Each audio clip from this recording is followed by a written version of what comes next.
حياكم الله يا شبابنا الحلوين متابعينا على التواصل الاجتماعي على التيك توك وعلى جميع مواقع التواصل الاجتماعي. اليوم أنا أمام قامة كبيرة حبيبي وكل سعيد يعني بصراحة وفرحان الأستاذ علي جابر حبيبي انت قلبي قلبي انت الراقي فدوى العمر. أنا كل سعيد بك والله العظيم. انا اشرفت بيك يا واهنيك أستاذ. على هالموهبه الله هذه. يخليك أستاذ والله العظيم بدون مجامله، فدوى العمر. وان شاء الله اشوفك اسم حلو، اسم عمري. كبير والله. بمجال عملك وشغفك. زين بدي أسألك سؤال. تفضل.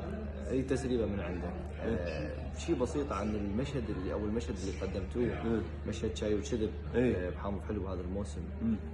اعرف هو كان صعب عليكم، بس ابي منك تسريبه بعد اكثر من التسريبه اللي ذكرها استاذ خليل. تمام.